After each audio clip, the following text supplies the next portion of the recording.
Namaste. Hi. Hip openers are an essential part of our practice. From the physical aspect, the asana, the meditative and energetic practices of pranayama, mudras, bandhas, all the way to the spiritual aspect of it, where we allow the subtle forces making our existence to predominate meditation. The very first source of life enters our existence, and it will dwell down the hips, and it will sustain our lives in the first few. Namaste. Hi. Hip openers are an essential part of the practice. From the body, the postures, the asana, the energetic aspects of the pranayama, mudras, bandhas, to channel the energy up to the brain, the meditative aspect of it, where we ride on the subtle components of our existence, and down to the spiritual union, and even passing. The very source of life comes from the hips, and it will sustain us in the first few weeks of our journey, this mortal existence. And as the senses develop, the seed energy lie dormantly down the hips for it to reawaken again through the spiritual disciplines such as yoga. So for today, I'm actually practicing my hip opener sequence, and I don't expect you to be able to do them because these are deep ones, but as I practice them, I will be dropping some insights about the importance of awakening the hips in relation to our spiritual journey. Yes, I would normally start my hip opener with some forms of back bend because the spine would have to be open.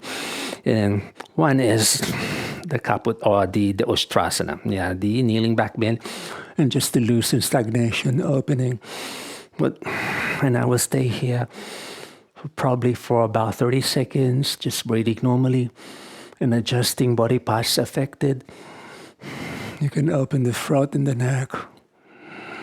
And then the back bend is one way for us to prepare for that rising energy, because the spine being the pathway of this energy rising to the brain. And then back bend, well, personally, the kneeling back bends are the most powerful in attaining that purpose of opening the pathway. Good. Or rubbing the tongue around the mouth, breathing, and then rising up. Good. And then to break that rigidity, I will just do some alternating leg raises here in downward dog. And just to loosen the knees, kicking them. Sometimes I will flow to a vinyasa. Good, this one. Good. And I'll try another round of the kneeling back bend, generally 2 times. But when you're doing the sequence, you have to do it after the other preparatory components of your practice. So this is like the culmination already. Good. Reaching. When I do my kneeling back bend, I try to open the thoracic more, and therefore this adjusting of the arms underneath helps me attain that purpose. I feel like doing a couple of asanas, I'll do that. It might not be the deeper version of it, but just for me to maximize the opening of my spine. There. Then I'll try to relax. And this one, so I can fully open the low back, the upper back, and then the neck as well. Okay. Good. And then flowing again.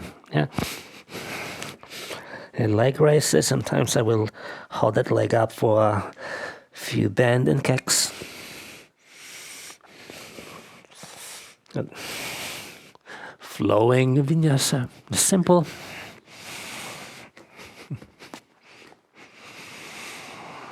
All right, and I'm now ready. Yeah. My first deep hip opener, I do the variation of the Bhadrasana or the gracious pose. Yeah. So it's like a deeper version actually of the Mula Bandhasana. Yeah, but some schools call this Mula Bandhasana as well. So this is the Badakonasana, the preparation, and I will twist my lower extremities over and opening the creases of the hips in the process. But preparing the toes, but adjusting side to side there. And as I do this, I work my way forward already without strain. Okay. And then one hand at a time, I'll support my practice of the Bhadrasana. And in here, your hips, your thigh bone, the femur bone actually rotate through the socket.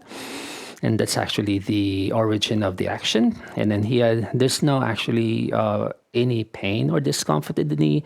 The knees are neutrally aligned. Yeah, the ankles, yes, they turn and twist, but really no discomfort. It's actually light. And then, well, it might seem weird, but this actually feels good. Like I can gain access to the creases of the hips. And then from there, I could feel like the energy rises and then exits those normally tight and then dormant spaces. But I could feel like this energy rise up there, working Ida Pingala as well, right and left channels. And I'll try to relax so I can further the opening. And I'll settle for another breath or two. Beautiful. All right, and I'll roll over them like the frog position, the Bandhasana, opening and then dropping the body down, adjusting them back to the middle, and then perform a few of this to reorganize, and then through and up. And downward dog, and then do the leg raises, kicking and stretching.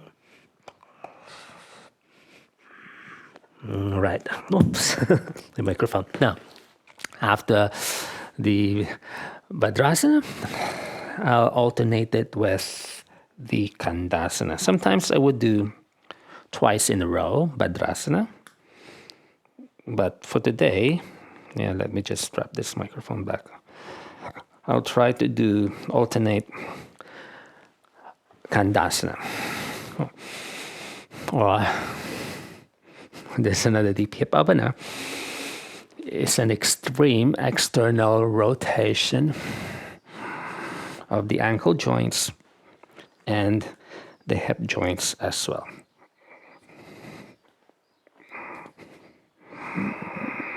But again, no pressure in the knees. You feel the stretch in the ankles, but nothing painful. And then every time I assume the Kandasana, my hands will just form mudras. And it's not even the tip of the fingers, it's like the half part of the index finger being stretched. And then this arm would like to rotate inward, and this one would like to turn outwards. Because that's how I can really channelize the energy. As opposed to doing this, I want this like crooked, the neck and the tongue, they like to move in distinctive ways.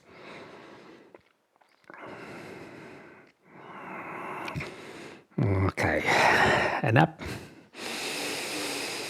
Good. And after this, what I actually would do is an inversion, the Viparita Karani, preparing to melt up and down. And I'll try to catch them, moving the arm bones away from my neck. Viparita Kirani is like the shoulder stands, but not perfectly stacked. Yeah, it's like some degree of angle.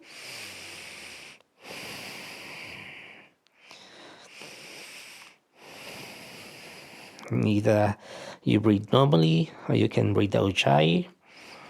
You can even add the Nava Mudra, where you seal the surface of the tongue against the hard palate and roll your eyes between the eyebrows, whether internal or external, the Shambhavi. And to release, feet over.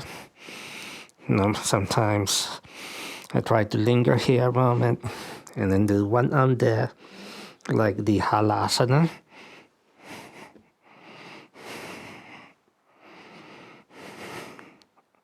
Okay, and I'll support my low back in rolling the spine back down.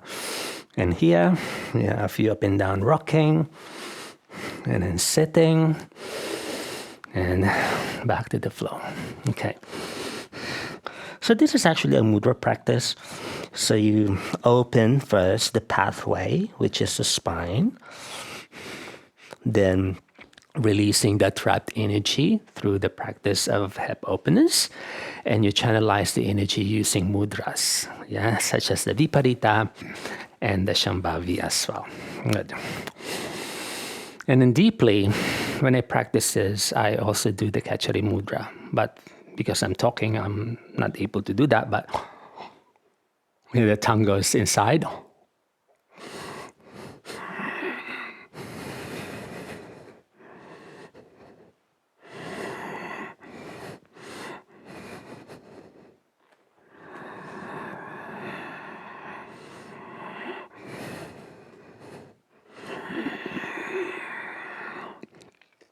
And then the tongue can really assist you in collecting that energy.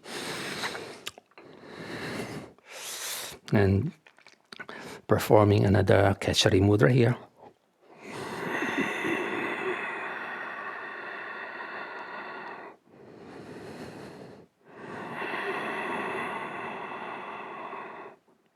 And release. Oh, that's deep. Mudras, they become to involve in the latter stages of the practice. After your asana. Because mudras, they go beyond what the asana can accomplish. Especially the tongue mudra, the Kachari. Is actually quite powerful. It's a mudra of all mudras, it's the bandha of all bandhas, so to speak, because the tongue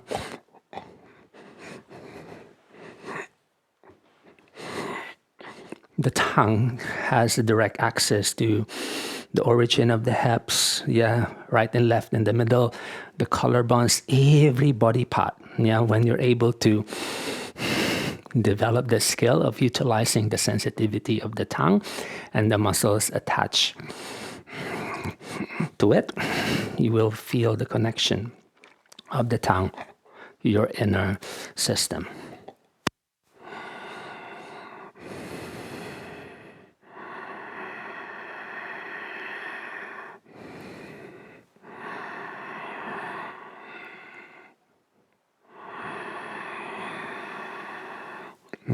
Good. Yep. And Viparita.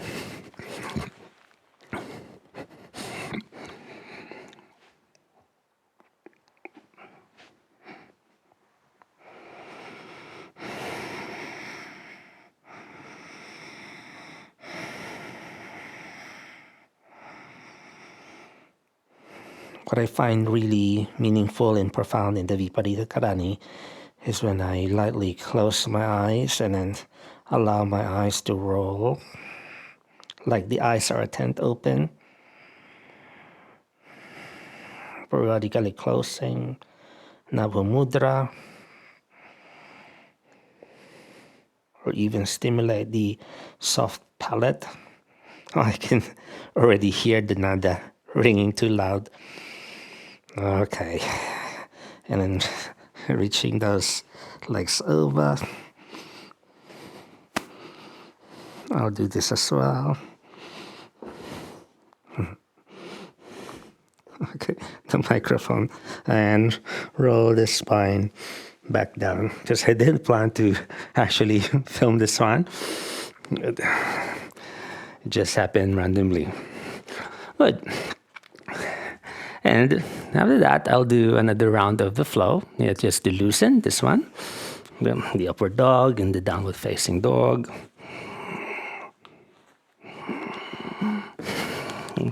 Just to free stagnation. Forward, down.